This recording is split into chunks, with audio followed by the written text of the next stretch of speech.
तबशीरा records.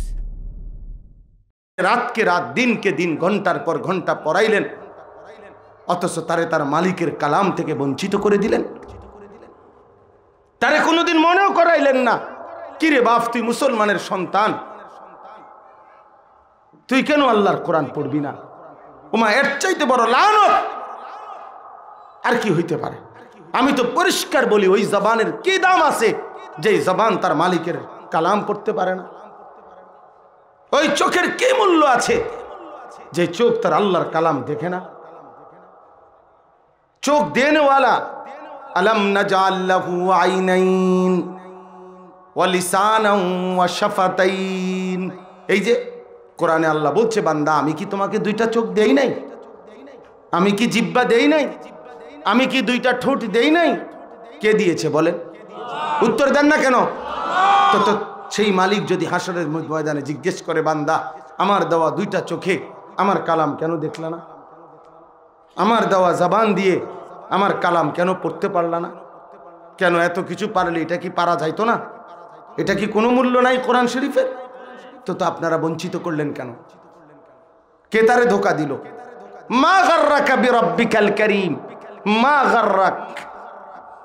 কোরআন শরীফে আল্লাহ বলছে, ইয়া আইয়ুহাল ইনসান মা গাররাকা বিরাব্বিকাল কারীম।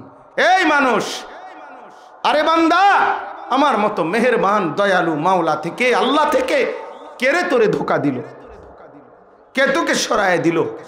কে তোরে আমার নাম নিতে দিল না? কে তোরে আমার সেজদা দিতে দিল না? আহা, তোর এত বড় ক্ষতি করলো কে রে? কে করলো তোর এত বড় ক্ষতি? ওর ক্ষতি হয়ে গেছে, ওরে ধোঁকা দিছে, ওরে দুশ্মন ধোঁকা দিছে, ওরে দুশ্মন ধোঁকা দিছে। চোখের সামনে শেষ পর্যন্ত প্রতারিত হয়েছে, প্রতারিত হয়েছে। এজন্য আল্লাহর কোরআন থেকে বঞ্চিত হওয়া জীবনের সবচেয়ে বড় মাহরুমি। ফামান লাম ইয়াজআলিল্লাহু লাহু নূরান ফামা লাহু মিন নূর। কোরআনুল কারীমের স্পষ্ট আয়াত।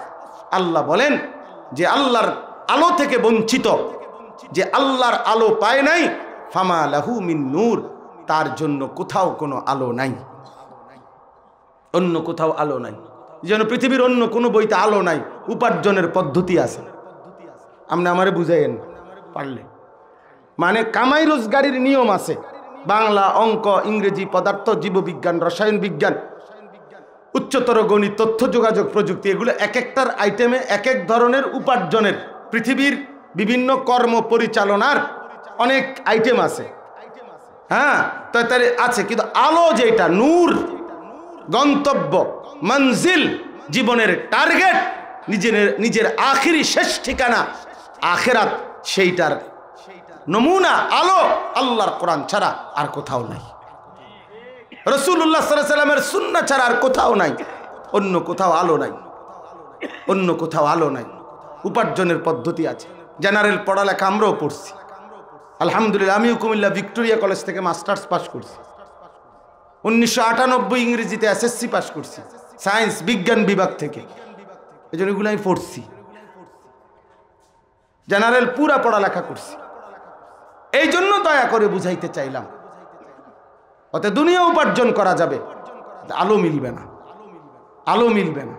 শুধু শুদ্ধ কথা বললেই সে মানুষ আখলাক সভ্য না, বরং আখলাক, কোরআন এবং সুন্নাহর অনুসরণ, আল্লাহর গোলামি, আল্লাহর দাসত্ব, এর মধ্যেই হচ্ছে জিন্দিগি, এর মধ্যেই মানুষের পরিচয়। ওইটারেই বলে মানুষ, ওরেই বলে মানুষ। এই জন্য কোরআন আল্লাহ বারবার বলছে, আপনি নারাজ হওয়ার কোনো সিস্টেম নাই।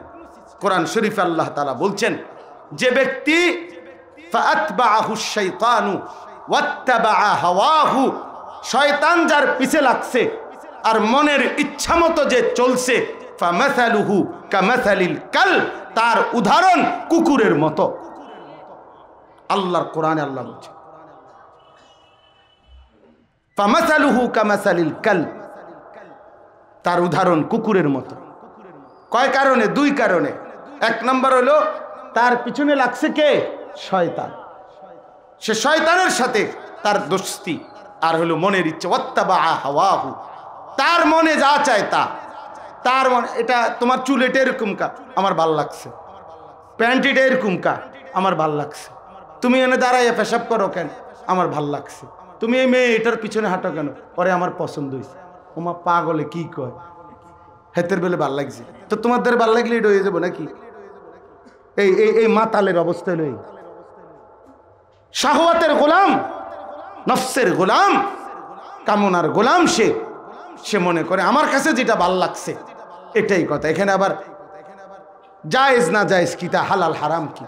এই জন্য বিবাহ বহির্ভূত দেখেন না, আধুনিকতার সুন্দর, আধুনিকতার মোড়ক লাগাইয়া, আধুনিকতার সুন্দর ব্যান্ডিজ লাগাইয়া বিবাহ বহির্ভূত ছেলে মেয়ের সম্পর্ককে, যেটাকে আল্লাহর কোরআন রাসূলুল্লাহর সুন্নাহ স্পষ্ট বলছে, কোন ভিন নারীর সাথে কথা বললে এটাও জিনা, কোন ভিন নারীর সাথে তার অবৈধ কথা শুনলে এটাও জিনা, কোন ভিন নারীকে হাত দিয়ে ছুঁয়ে দিলে এটাও জিনা, তার কথা অন্তরে কল্পনা করিলে এটাও জিনা, তাকে নিয়ে হাঁটলে, তার পিছনে হাঁটলে এটাও জিনা, লজ্জাস্থান দ্বারা জিনা করলে ওইটাও জিনা। নবীজি বলছে হাতেরটাও জিনা, কানেরটাও জিনা, চোখেরটাও জিনা, কল্পনারটাও জিনা, পায়েরটাও জিনা, লজ্জাস্থানেরটাও জিনা, জিনা। অতএব বিবাহ বহির্ভূত ছেলে মেয়ের এই সম্পর্ককে এরা নাম দিছে রিলেশন, এরা নাম দিছে প্রেম। না, আল্লাহর কসম এটা রিলেশন না, এটা প্রেম না, এটা জিনা, ব্যভিচার, ব্যভিচার, ব্যভিচার। এটা অসভ্যতা, এটা নোংরামি, এটা লাম্পট্য ছাড়ার কিচ্ছু। আল্লাহর কোরআন বলছে জিনা, রাসূল সাল্লাল্লাহু আলাইহি সাল্লাম বলছে জিনা। তুমি এনে ইংরেজি মারো রিলেশন, ওর সাথে আমার 3 বছরের রিলেশন, ওর সাথে তোমার 3 বছরের জিনা। বাংলা কও, বিবাহের আগে ওর সাথে আমার 5 বছরের জানাশোনা, না জানাশোনা না, জিনা ব্যভিচার। বলে না আমি তো খারাপ কিছু করি না। কিতা করছো, কি করছো, কথা কইছো, এটাই তো জিনা।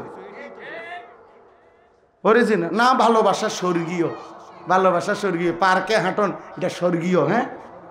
আরেকবার বেডির লগে কথা বলুন এটা স্বর্গীয়, গড গিফটেড। এটা আল্লাহ প্রদত্ত, সৃষ্টিকর্তা প্রদত্ত। প্রেম স্বর্গীয়, প্রেম স্বর্গীয়। তোমার প্রেম তো এটা প্রেম না। স্বামী স্ত্রীর পবিত্র প্রেম যেটা, সেটা স্বর্গীয়, সেটা আল্লাহ প্রদত্ত। ওয়াজআলা বাইনাকুম মাওয়াদ্দাতান ওয়া রাহমা। এই যে আল্লাহ কোরআনে বলছে স্বামী এবং স্ত্রীর মাঝে আমি আল্লাহ দিয়ে দিলাম ভালোবাসা, মাওয়াদ্দাতান ওয়া রাহমা, এবং দয়া মায়া। এ তো কোরআন বলছে, আমরাও তো বলি এটা স্বর্গীয়, এটা আল্লাহ প্রদত্ত। সেটা স্বামী স্ত্রীর ভালোবাসা, স্বামী স্ত্রীর ভালোবাসা। এই জন্য প্রিয় বন্ধু, আমার দোস্ত, নওজোয়ান, নিজেকে ফিরাও। বাবাদেরকে বলি সন্তানকে ফিরান। একটা ছেলে মেয়েকেও আল্লাহর কোরআন থেকে বঞ্চিত করেন না। আপনি জেনারেল পড়া পড়ান, আমরা মানা করি না, আমরা মানা করি না। আলহামদুলিল্লাহ আমাদের কওমি মাদ্রাসা, আমরা আমাদের বাচ্চাদেরকে ঠিকই বাংলা, অঙ্ক, ইংরেজি পড়াই, প্রয়োজন মাফিক পড়াই। সব কওমি মাদ্রাসায় এখন পড়ানো হয়। তাহলে আমরা বাংলা, অঙ্ক, ইংরেজি বাদ দেই নাই, আপনারা আল্লাহর কোরআন বাদ দিলেন কেন? আপনারা রাসূলের সুন্নাহ বাদ দিলেন কেন? আপনারা 5 ওয়াক্ত নামাজের গুরুত্ব বাদ দিলেন কেন? বলে দিয়েছি তো, বলে দিয়েছি তো করলে হইতো না। বলে দিয়েছি তো, নামাজ পড়ে নিও, পড়ে নি, এসব শুদ্ধ মারলে হইতো না। তাকে ধারাবাহিক বলতে হবে, তাকে অভ্যস্ত করতে হবে, তাকে বাধ্যতামূলক করতে হবে। আল্লাহ নবী সাল্লাল্লাহু আলাইহি সাল্লাম বলছেন অদরিবুহুম আলাইহা ওয়াহুম আবনাউ 10 সিনিন। সন্তানের বয়স যখন 10, ছেলে হোক আর মেয়ে হোক, খোদার কসম নবীজি বলছে এবার যদি সে নামাজ না পড়ে তাকে শাসন করো, তাকে শাসন করো, তাকে শাসন করো। যিনি রাহমাতুল লিল আলামিন, যিনি উম্মতের সবচেয়ে বেশি দয়ার নবী, রহমতের সাগর, মহাসাগর, আমনে তার থেকে বেশি মায়া আমনে দেখাইয়েন না। বুঝেন নাই কথাটা? আমনে এর চাইতে বেশি মায়া দেখাইয়েন না। আমরা মায়া দেখাইয়া, ও বাচ্চা মানুষ, 14 বছর এখনো খারাইয়া মতে, ও বাচ্চা মানুষ, ও বাচ্চা মানুষ, বাচ্চা মানুষ হলে এত বড় দামরা খারাইয়া মতে কা? এত বড় বলদ খারাইয়া মতে কেন? ও বাচ্চা মানুষ, ও নাকি বাচ্চা মানুষ। আস্তে আস্তে ঠিক হয়ে যাবে। আস্তে আস্তে কোনো জিনিস ঠিক হয় না। ফেলে রাখলে অযত্নে, অবহেলায় লোহাও মাটি হয়ে যায়। এই জন্য আস্তে আস্তে কোনো জিনিস ঠিক হয় না, আস্তে আস্তে নষ্ট হয়ে যায়, নষ্ট হয়ে যায়। এই জন্য পরিমিত শাসন, এবং পরিমিত আদর, আদর সোহাগ এবং শাসনের মিশ্রণে সন্তানকে গড়ে তুলতে হয়। আমরা আজকে বুঝাই দিছে, আজকে বাচ্চা 3 বছরের বাচ্চার হাতে মোবাইল তুলে দিছে মা বাপ। মা বলতেছে আব্বু তুমি গেমস খেলো, আম্মু রান্না করি। হ্যাঁ মানে তুমি নষ্ট হইতে থাকো, আম্মু রান্না করি, তুমি নষ্ট হয়ে যাও। এবার ছেলেটা খায়ও না মোবাইল ছাড়া, এবার ছেলেটা ঘুমায়ও না মোবাইল ছাড়া। এটা কি দিন? এটা ইসলাম থেকে নেওয়া? আল্লাহ আমাদেরকে বিবেক দান করেন, আল্লাহ আমাদেরকে বুঝ দান করেন। আমি আপনাদের কাছে অনুরোধ করলাম, নিজের ছেলে, নিজের স্ত্রী, সন্তানের ইমানের ফিকির করেন। আহা বাপ, রাগ হইয়েন না, শক্ত কথা বলছি, রাগ হইয়েন না। উদ্দেশ্য একটাই, প্রিয় নওজোয়ান, আল্লাহর কোরআন থেকে বঞ্চিত হইলে জীবনে আর কিছু থাকে না বাপ। আমাইয়ুদলিলিল্লাহু ফামা লাহু মিন হাদ। আল্লাহ বলছে, আল্লাহ যাকে পথ হারা করে দিলেন সে আর কোথাও কোনো পথ প্রদর্শক পাবে না। আল্লাহকে ছেড়ে দিলে আর কোনো রাহবার মিলে না, আল্লাহকে বাদ দিলে আর কোনো পথ প্রদর্শক মিলে না। এজন্য যার সন্তান যতজন দিন শিখাবেন ততজন, কোরআন পড়াবেন ততজন, রসুলের সুন্নাহ শিখাবেন ততজন, 5 ওয়াক্ত নামাজে বাধ্যতামূলক অবস্থা বাধ্য করবেন ততজন, ছেলে মেয়ে যতজন।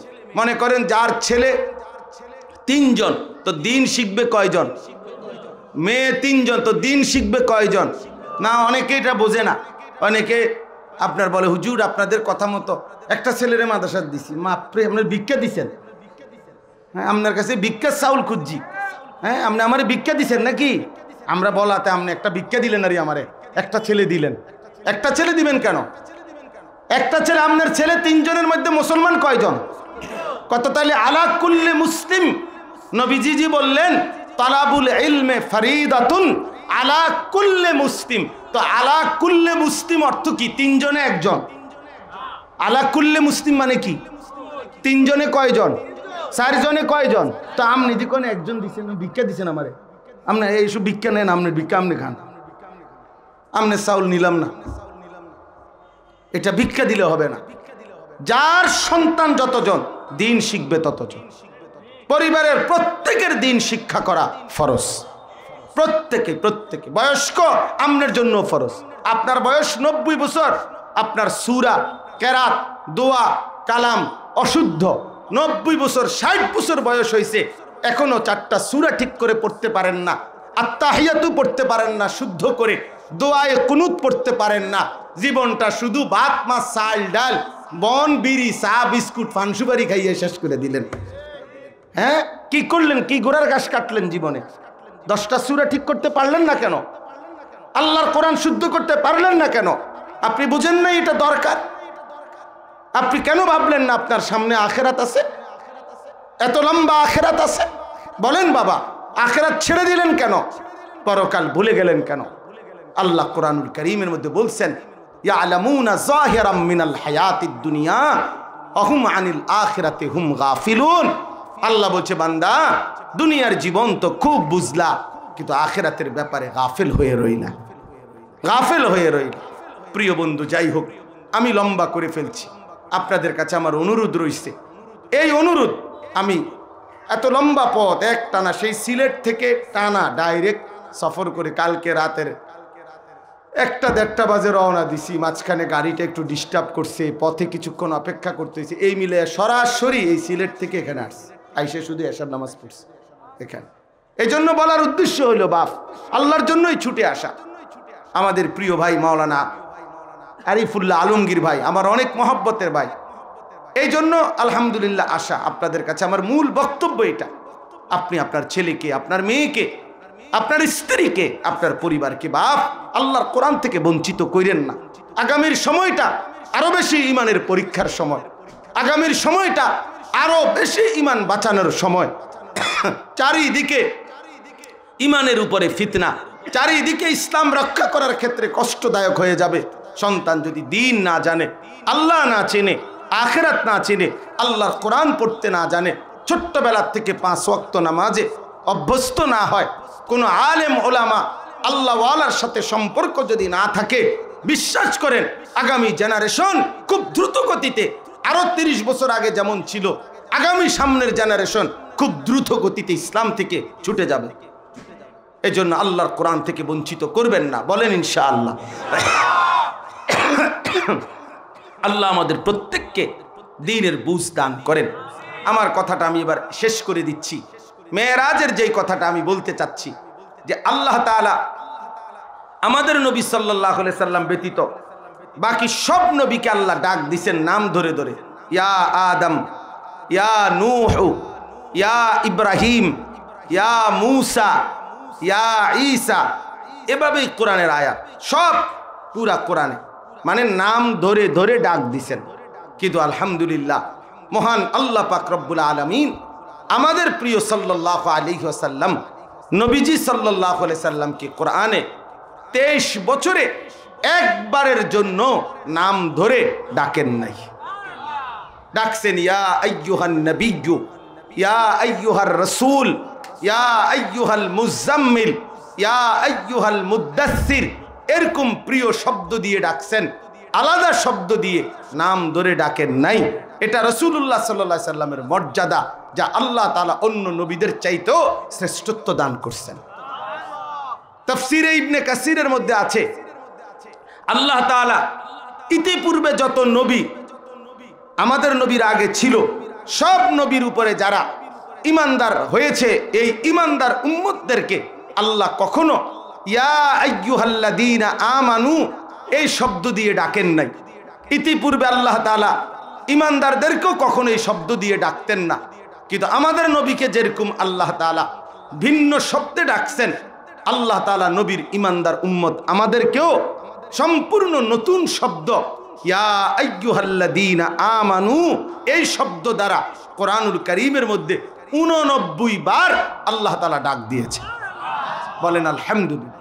তাহলে আমি একটা কথা শুধু বুঝাইতে চাই, আল্লাহর নবী সাল্লাল্লাহু আলাইহি সাল্লামকে আল্লাহ তাআলা অসংখ্য অগণিত মর্যাদা বৈশিষ্ট্য দান করছেন।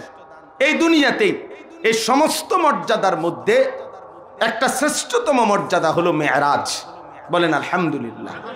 নবী সাল্লাল্লাহু আলাইহি সাল্লাম মক্কার জীবনে 40 বছর বয়সে যখন দাওয়াতের কাজ শুরু করে 11 বছর প্রায় টানা মক্কার জীবনে কাফেরদের মাঝে যখন দাওয়াত দিচ্ছিলেন, প্রতিদিন তারা বিরোধিতা করত, জুলুম করত, নির্যাতন করত।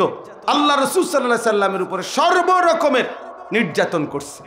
আল্লাহ নবী সাল্লাল্লাহু আলাইহি সাল্লাম পার্শ্ববর্তী তায়েফে গেছিলেন 11তম বছর, সেখানেও তায়েফের মানুষ কালেমা পড়ে নাই, পাথর মেরে অঝরে রক্তাক্ত করে সারা দেহ আল্লাহ নবী সাল্লাল্লাহু আলাইহি সাল্লামকে তাড়ায় দিয়েছেন, নাউজুবিল্লাহ। নবীজি মক্কায় ফেরত আসছিলেন, এই প্রতিনিয়ত আলহামদুলিল্লাহ বলেন আলহামদুলিল্লাহ, প্রতিনিয়ত এই জুলুম অত্যাচারের কারণে মক্কার কুরাইশরা যখন তায়েফ থেকে নবী ফিরে আসছেন, তখন নবী সাল্লাল্লাহু আলাইহি ওয়াসাল্লামকে এই তায়েফবাসী পাথরের আঘাত করার কারণে মক্কার কুরাইশরা একটা কথা বারবার নবীরে বলতেছিল যে মুহাম্মদ, তোমার আল্লাহ আসলে তোমারে কোনো ইজ্জতে দেয় নাই, সম্মানে দেয় নাই, তোমারে আমরাও জুলুম অত্যাচার নির্যাতন বিরোধিতা করলাম, তায়েফে গেলা, সেখান থেকেও ফিরে চলে আসলা, এমনকি পাথর নিক্ষেপ করে বাচ্চারা পর্যন্ত তোমারে মারলো, তো তোমার সম্মান কই?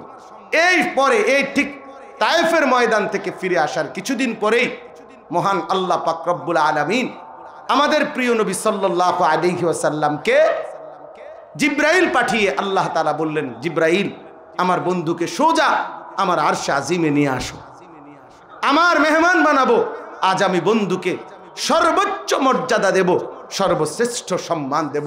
এই সর্বশ্রেষ্ঠ সম্মান দেওয়ার জন্যই আল্লাহ তাআলা আরশে আজিমে 7 আসমানেরও কোটি কোটি গুণ ঊর্ধ্বে আল্লাহর মেহমান করে আরশে আজিমে নিয়ে গিয়েছিলেন, ওইটাই মেরাজ।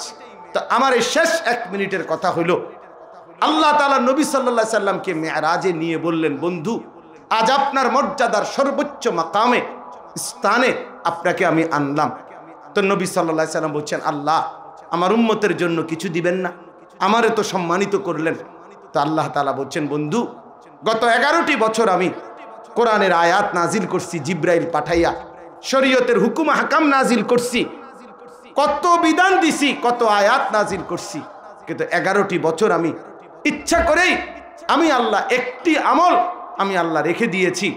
আজকে আমি আল্লাহর ইচ্ছা ছিল, সিদ্ধান্ত ছিল, আপনাকে মেরাজে আমার কাছে এনে আরশে আজিমের মেহমান বানিয়ে আমি আল্লাহ আপনাকে যেদিন মর্যাদা দিব সর্বশ্রেষ্ঠ, আপনার হাতে সেদিন আমি তুলে দেব আপনার উম্মতের জন্য সর্বশ্রেষ্ঠ আমল, আর এটাই 5 ওয়াক্ত নামাজের হাদিয়া। বন্ধু, এটা আমি আমার হাতে তুলে দিলাম, আমার হাতে তুলে দিলাম। সব বিধান তো আমি জিব্রাইলকে দিছি, আর এইটা আমি আমার নিজ হাতে তুলে দিলাম আপনার হাতে।